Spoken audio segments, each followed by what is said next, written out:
Chapter 4 lesson 4 करों का इतिहास और निगमों की शक्ति। मेरे अमीर पिता ने बस खेल को समझदारी से खेला और उन्होंने इसे निगमों के माध्यम से किया। अमीरों का सबसे बड़ा रहस्य। मुझे स्कूल में रॉबिन हुड और उसके मरे मैन की कहानी सुनाई गई थी। मेरी शिक्षिका ने इसे एक रोमांटिक नायक की अद्भुत कहानी माना जो अमीरों से लूटकर गरीबों को देता था। मेरे अमीर पिता ने रॉबिन हुड को नायक नहीं माना। उन्होंने रॉबिन हुड को एक अपराधी कहा। रॉबिन हुड भले ही बहुत पहले चला गया हो, लेकिन उसके अनुयायी अब भी मौजूद हैं।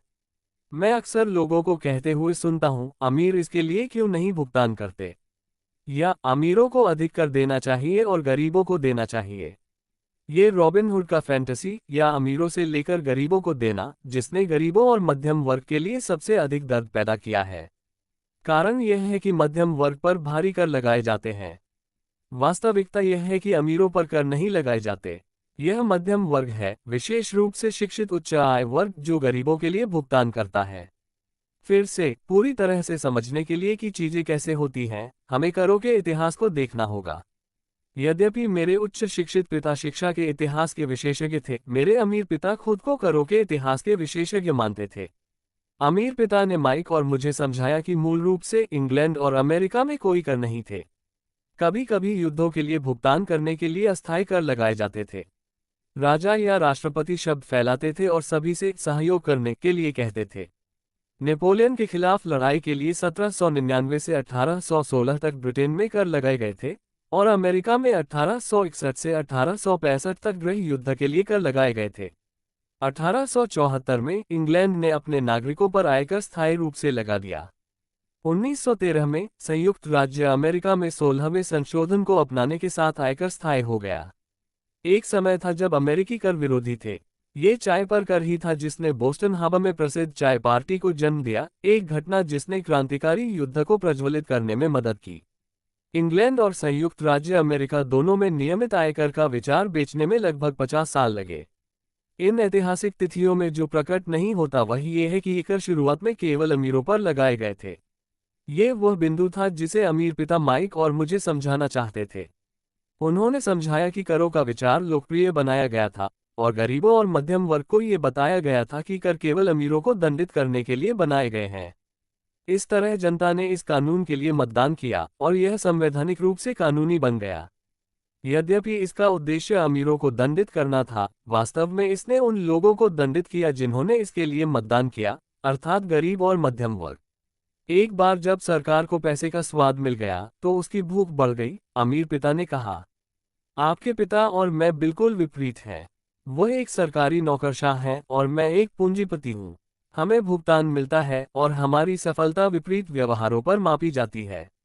उन्हें पैसे खर्च करने और लोगों को काम पर रखने के लिए भुगतान मिलता है। जितना अधिक वह खर्च करता है और जितने अधिक लोग वह काम पर रखता है, उसकी संगठन उतनी ही बड़ी हो जाती है। सरकार में एक बड़ी संगठन का सम्मान किया जाता है। दूसरी ओर मेरे संगठन में जितने कम लोग मैं काम पर रखता हूं और जितने कम पैसे मैं खर्च करता हूं, मेरे निवेशकों द्वारा उतना ही अधिक सम्मान किया जाता है। इसलिए मुझे सरकारी लोगों से नफरत है। उनके उद्देश्यों में ज्यादातर व्यवसायियों से भिन्न होते हैं। जैसे जैसे सरकार बढ़ती है, इसे समर्थन देने के लिए और अधिक कर डॉलर की आवश्यकता होती है। मेरे शिक्षित पिता ईमानदारी से मानते थे कि सरकार को लोगों की मदद करनी चाहिए। उन्हें जॉन एफ कैनेडी और विशेष रूप से पीस कोर का विचार बहुत पसंद था। उन्हें यह विचार इतना पसंद था कि मेरे दोनों माता पिता पीस कोर के लिए काम करते थे, मलेशिया, थाईलैंड और फिलीपींस जाने वाले स्वयंसेवकों को प्रशिक्षित करते थे। वह हमेशा अतिरिक्त अनुदानों और बजट में वृद्धि के लिए प्रयासरत रहते थे ताकि वह अधिक लोगों को काम पर रख सके, चाहे वह शिक्षा विभाग में उनके काम में हो या पीस कोर में। जब मैं लगभग 10 साल का था, तब से मैंने अपने अमीर पिता से सुना कि सरकारी कर्मचारी आलसी चोरों का एक समूह है, और अपने गरीब पिता से सुना कि अमीर लालची अपराधी हैं जिन्हें और अधिक कर देना चाहिए। दोनों पक्षों के पास सही तर्क थे। सबसे बड़े पूंजीपतियों में से एक के लिए काम करना और एक प्रमुख सरकारी नेता के बेटे के रूप में घर आना आसान नहीं था। ये जानना आसान नहीं था कि किस पिता पर विश्वास करें। मेरे अमीर पिता रॉबिन हुड को नायक नहीं मानते थे। उन्होंने रॉबिन हुड को एक अपराधी कहा। लेकिन जब आप करों के इतिहास का अध्ययन करते हैं तो एक दिलचस्प दृष्टिकोण उभरता है। जैसा कि मैंने कहा, करों का पारित होना केवल इसलिए संभव था क्योंकि जनता ने रॉबिनहुड की अर्थशास्त्र की थ्योरी पर विश्वास किया, अमीरों से लो और बाकी सभी को दो। समस्या ये थी कि सरकार की पैसे की भूख इतनी अधिक थी कि जल्द ही कर मध्यम वर्ग पर लगाए जाने लगे और वहां से यह नीचे की ओर बढ़ता रहा। हालांकि अमीरों ने इसमें एक अवसर देखा क्योंकि वे एक ही नियमों से नहीं खेलते। अमीरों को निगमों के बारे में पता था जो नौकायन जहाजों के दिनों में लोकप्रिय हो गए थे। अमीरों ने निगम को एक वाहन के रूप में बनाया ताकि वे प्रत्येक यात्रा के जोखिम को सीमित कर सकें। अमीरों ने यात्रा को वित्तपोषित करने के लिए अपने पैसे को एक निगम में डाल दिया। फिर निगम एक दल को नए विश्व की यात्रा करने के लिए खजाने की खोज करने के लिए नियुक्त करेगा। यदि जहाज खो गया तो दल ने अपनी जान गंवाई, लेकिन अमीरों का नुकसान केवल उस विशेष यात्रा के लिए निवेश किए गए पैसे तक सीमित रहेगा। निम्नलिखित आरेख दिखाता है कि कॉर्पोरेट संरचना आपके व्यक्तिगत आय विवरण और बैलेंस शीट के बाहर कैसे स्थित है। कानूनी कॉर्पोरेट संरचना का ज्ञान ही वास्तव में अमीरों को गरीब और मध्यम वर्ग पर बहुत बड़ा लाभ देता है।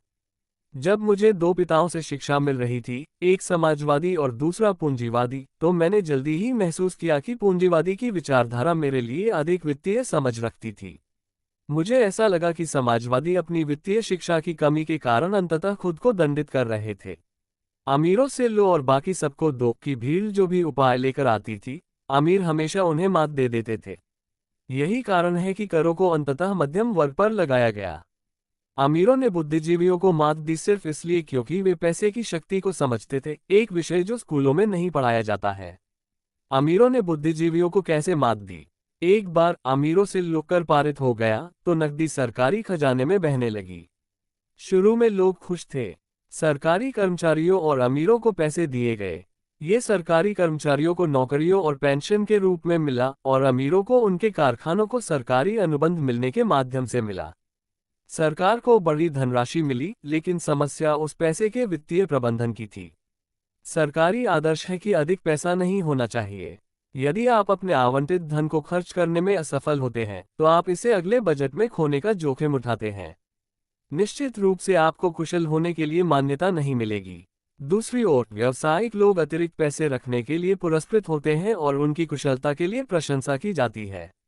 जैसे जैसे सरकार के खर्च का चक्र बढ़ता गया, पैसे की मांग बढ़ती गई और अमीरों पर कर लगाओ का विचार निम्न आय स्तरों को शामिल करने के लिए समायोजित किया गया, उन लोगों तक भी जो इसके लिए मतदान करते थे, अर्थात गरीब और मध्यम वर्ग।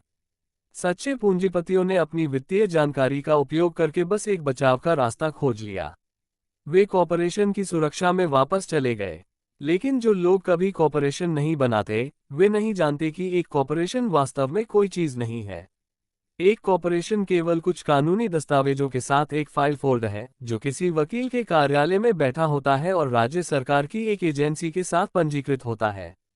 यह कोई बड़ी इमारत या फैक्ट्री या लोगों का समूह नहीं है। एक कॉर्पोरेशन केवल एक कानूनी दस्तावेज है जो एक कानूनी इकाई बनाता है जिसका कोई आत्मा नहीं होती। इसका उपयोग करके अमीरों की संपत्ति को फिर से सुरक्षित किया गया। ये लोकप्रिय था क्योंकि कॉर्पोरेशन की आयकर दर व्यक्तिगत आयकर दरों से कम है। इसके अलावा कुछ खर्चों का भुगतान कॉर्पोरेशन द्वारा पूर्व कर डॉलर से किया जा सकता है। ये युद्ध हाव्स और हैव नॉट्स के बीच सैकड़ों वर्षों से चलता आ रहा है। ये लड़ाई हर बार और हर जगह लड़ी जाती है जब भी और जहां भी कानून बनाए जाते हैं, और यह हमेशा के लिए चलेगा। समस्या यह है कि जो लोग हारते हैं वे अनजान होते हैं। वे लोग जो हर दिन उठते हैं और मेहनत से काम करते हैं और करों का भुगतान करते हैं। यदि वे केवल समझ पाते कि अमीर खेल कैसे खेलते हैं तो वे भी इसे खेल सकते थे। फिर वे अपनी वित्तीय स्वतंत्रता की ओर बढ़ सकते थे। यही कारण है कि मैं हर बार सिकुड़ जाता हूं जब एक माता पिता अपने बच्चों को स्कूल जाने की सलाह देते हैं ताकि वे एक सुरक्षित नौकरी पा सकें। एक कर्मचारी जिसके पास सुरक्षित नौकरी है, वित्तीय ज्ञान के बिना के पास कोई बचाव नहीं है। आज के औसत अमेरिकी करों को कवर करने के लिए 4 से 5 महीने सरकार के लिए काम करते हैं। मेरी राय में ये बस बहुत लंबा समय है। जितना कठिन आप काम करते हैं उतना ही अधिक आप सरकार को भुगतान करते हैं। यही कारण है कि मुझे विश्वास है कि अमीरों से लोग का विचार उन लोगों पर उल्टा पड़ा जिन्होंने इसके लिए मतदान किया। हर बार जब लोग अमीरों को दंडित करने की कोशिश करते हैं तो अमीर बस इसका पालन नहीं करते, वे प्रतिक्रिया करते हैं। उनके पास पैसे, शक्ति और चीजों को बदलने का इरादा होता है। वे बस वहां बैठकर अधिक करों का भुगतान नहीं करते हैं। इसके बजाय वे अपने कर बोझ को कम करने के तरीकों की तलाश करते हैं। वे स्मार्ट वकीलों और अकाउंटेंट्स को काम पर रखते हैं और राजनीतिज्ञों को कानून बदलने या कानूनी छिद्र बनाने के लिए राजी करते हैं। वे बदलाव लाने के लिए अपने संसाधनों का उपयोग करते हैं। संयुक्त राज्य का कर कोड भी करों को कम करने के अन्य तरीके प्रदान करता है। इनमें से अधिकांश उपाय किसी के लिए भी उपलब्ध हैं, लेकिन यह अमीर हैं जो उन्हें ढूंढते हैं क्योंकि वे अपने खुद के व्यवसाय में लगे रहते हैं। उदाहरण के लिए 1031 आंतरिक राजस्व कोड की धारा 1031 के लिए शब्दजाल है जो विक्रेता को एक अधिक महंगे रियल एस्टेट के लिए अदला बदली के माध्यम से बेची गई रियल एस्टेट पर पूंजीगत लाभ कर का भुगतान करने में देरी करने की अनुमति देता है। रियल एस्टेट एक निवेश वाहन है जिसमें एक बड़ा कर लाभ है। जब तक आप मूल्य में ऊपर की ओर अदला बदली करते रहते हैं तब तक आपको लाभ पर कर नहीं लगाया जाएगा जब तक कि आप इसे समाप्त नहीं कर देते। जो लोग इन कानूनी कर बचत का लाभ नहीं उठाते वे अपने संपत्ति कॉलम को बनाने का एक बड़ा अवसर चूक जाते हैं। गरीब और मध्यम वर्ग के पास वही संसाधन नहीं होते हैं।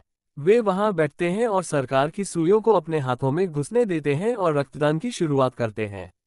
आज मैं लगातार हैरान होता हूं कि कितने लोग अधिक करों का भुगतान करते हैं या कम कटौती लेते हैं केवल इसलिए क्योंकि वे सरकार से डरते हैं। मेरे कुछ मित्र हैं जिनके व्यवसाय बंद हो गए और नष्ट हो गए केवल ये पता लगाने के लिए कि यह सरकार की ओर से एक गलती थी। मैं ये सब समझता हूँ, लेकिन जनवरी से मई तक काम करने की कीमत उस धमकी के लिए चुकाना एक उच्च कीमत है। मेरे गरीब पिता ने कभी विरोध नहीं किया, मेरे अमीर पिता ने भी नहीं किया। उन्होंने बस खेल को समझदारी से खेला और उन्होंने इसे निगमों के माध्यम से किया। अमीरों का सबसे बड़ा रहस्य। आपको याद होगा कि मैंने अपने अमीर पिता से सीखा पहला पाठ। मैं 9 साल का एक छोटा लड़का था जिसे उनके मुझसे बात करने के लिए चुनने का इंतजार करना पड़ा। मैं उनके कार्यालय में बैठा उनके मेरे पास आने का इंतजार कर रहा था। वह जानबूझकर मुझे नजरअंदाज कर रहे थे। वह चाहते थे कि मैं उनकी शक्ति को पहचानूं और एक दिन उस शक्ति को अपने लिए चाहूं। उन सभी वर्षों के दौरान जब मैंने उनसे अध्ययन और सीखना जारी रखा, उन्होंने हमेशा मुझे याद दिलाया कि ज्ञान शक्ति है और पैसे के साथ महान शक्ति आती है जिसे बनाए रखने और बढ़ाने के लिए सही ज्ञान की आवश्यकता होती है। उस ज्ञान के बिना दुनिया आपको इधर उधर धकेलती है। अमीर पिता ने माइक और मुझे लगातार याद दिलाया कि सबसे बड़ा बदमाश बॉस या पर्यवेक्षक नहीं था बल्कि कर अधिकारी था। कर अधिकारी हमेशा अधिक लेगा अगर आप उसे लेने देंगे। आपके लिए पैसे काम करने का पहला पाठ आपके पैसे के लिए काम करने के विपरीत शक्ति के बारे में है। यदि आप पैसे के लिए काम करते हैं तो आप अपने नियोक्ता को शक्ति देते हैं। अगर पैसा आपके लिए काम करता है तो आप शक्ति को बनाए रखते हैं और इसे नियंत्रित करते हैं। अगर आप पैसे के लिए काम करते हैं तो आप अपनी शक्ति अपने नियोक्ता को देते हैं। अगर पैसा आपके लिए काम करता है तो आप शक्ति को बनाए रखते हैं और इसे नियंत्रित करते हैं। एक बार जब हमें पैसे की शक्ति का ज्ञान हो गया तो उन्होंने हमें वित्तीय रूप से स्मार्ट बनना सिखाया और किसी को या किसी चीज को हमें दबाने नहीं देना चाहिए। अगर आप अज्ञानी हैं तो आपको डराना आसान है। अगर आपको पता है कि आप क्या बात कर रहे हैं तो आपके पास लड़ने का मौका है। यही कारण है कि उन्होंने स्मार्ट टैक्स अकाउंटेंट्स और वकीलों के लिए इतना भुगतान किया। उन्हें भुगतान करना सरकार को भुगतान करने से कम महंगा था। उनका मेरे लिए सबसे अच्छा सबक था, स्मार्ट बनो और आपको उतना नहीं दबाया जाएगा। वह कानून को जानते थे क्योंकि वह एक कानून का पालन करने वाले नागरिक थे और क्योंकि कानून को न जानना महंगा था। अगर आपको पता है कि आप सही हैं तो आपको वापस लड़ने का डर नहीं होता, भले ही आप रॉबिन हुड और उसके मैरीमैन के साथ मुकाबला कर रहे हों। मेरे उच्च शिक्षित पिता ने हमेशा मुझे एक मजबूत निगम के साथ एक अच्छी नौकरी पाने के लिए प्रोत्साहित किया। उन्होंने कॉर्पोरेट सीढ़ी पर चढ़ने के गुणों की बात की। वह ये नहीं समझते थे कि एक कॉर्पोरेट नियोक्ता से केवल तनख्वाह पर निर्भर रहकर मैं एक शांत गाय बन जाऊंगा जिसे दूध देने के लिए तैयार रखा जाता है। जब मैंने अपने अमीर पिता को अपने पिता की सलाह बताई तो वह केवल हंस पड़े। सीढ़ी का मालिक क्यों नहीं बनते? यही उन्होंने कहा। एक छोटे लड़के के रूप में मैं नहीं समझता था कि अमीर पिता का मतलब अपनी खुद की कॉर्पोरेशन का मालिक बनना क्या था। यह एक विचार था जो असंभव और डरावना लगा। हालांकि मैं इस विचार से उत्साहित था, मेरी अनभिज्ञता मुझे ये कल्पना करने नहीं दे रही थी कि एक दिन बड़े लोग उस कंपनी के लिए काम करेंगे जिसका मैं मालिक बनूंगा। बात यह है कि अगर मेरे अमीर पिता नहीं होते तो मैं शायद अपने शिक्षित पिता की सलाह का पालन करता। ये केवल मेरे अमीर पिता की बीच बीच में दी गई याद दिलाने वाली बातें थीं जो मेरी अपनी कॉर्पोरेशन का मालिक बनने के विचार को जीवित रखती थीं और मुझे एक अलग रास्ते पर रखती थीं।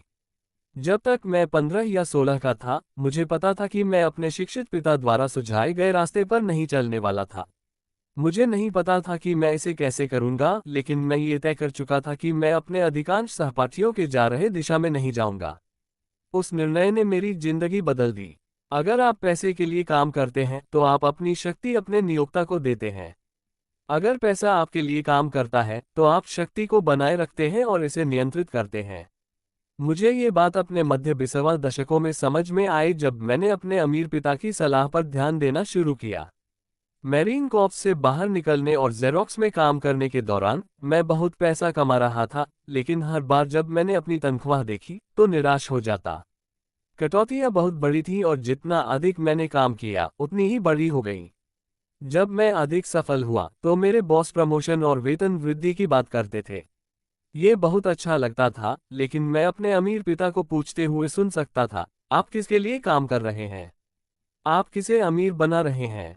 1974 में जब मैं जेरोक्स में काम कर रहा था, मैंने अपनी पहली कॉर्पोरेशन बनाए और अपने खुद के व्यवसाय पर ध्यान केंद्रित करना शुरू किया। मेरे संपत्ति स्तंभ में पहले से ही कुछ संपत्तियां थीं, लेकिन अब मैं इसे बड़ा बनाने के लिए दृढ़ संकल्पित था।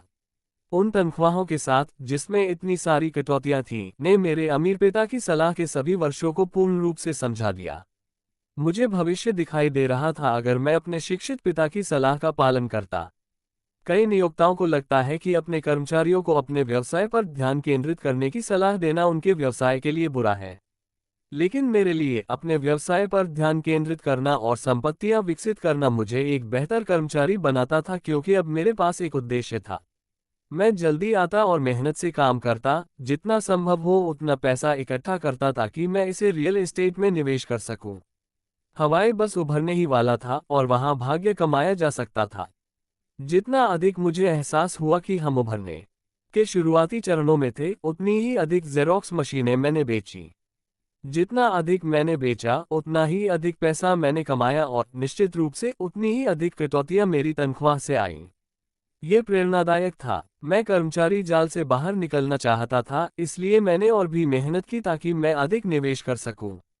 1978 तक मैं कंपनी में लगातार शीर्ष 5 विक्रेताओं में से एक था। मैं बुरी तरह से चूहा दौड़ से बाहर निकलना चाहता था। 3 साल से भी कम समय में मैं अपने रियल एस्टेट होल्डिंग कॉर्पोरेशन में जेरोक्स से अधिक कमा रहा था, और मेरी अपनी कॉर्पोरेशन के मेरे संपत्ति स्तंभ में कमाई मेरे लिए काम कर रही थी, न कि मैं दरवाजों पर दस्तक देकर कॉपियर बेच रहा था। मेरे अमीर पिता की सलाह ने बहुत अधिक अर्थ निकाला। जल्द ही मेरी संपत्तियों से नकदी प्रवाह इतना मजबूत था कि मेरी कंपनी ने मुझे मेरी पहली पॉश खरीद कर दी। मेरे साथी जेरोक्स विक्रेताओं ने सोचा कि मैं अपने कमीशन खर्च कर रहा हूं। मैं नहीं कर रहा था। मैं अपने कमीशन को संपत्तियों में निवेश कर रहा था। मेरा पैसा और अधिक पैसा बनाने के लिए कड़ी मेहनत कर रहा था। मेरे संपत्ति स्तंभ में प्रत्येक डॉलर एक महान कर्मचारी था जो अधिक कर्मचारियों को बनाने और बॉस को नए पॉश खरीदने के लिए कड़ी मेहनत कर रहा था, वह भी कर से पहले के डॉलर के साथ। मैंने जेरोक्स के लिए और भी अधिक मेहनत करना शुरू कर दिया। योजना काम कर रही थी और मेरी पॉश इसका सबूत थी। मेरे अमीर पिता से सीखे गए पाठों का उपयोग करके मैं जल्दी ही चूहा दौड़ से बाहर निकलने में सक्षम हो गया। यह मजबूत वित्तीय ज्ञान के कारण संभव हो पाया जिसे मैंने अपने अमीर पिता के पाठों के माध्यम से प्राप्त किया था।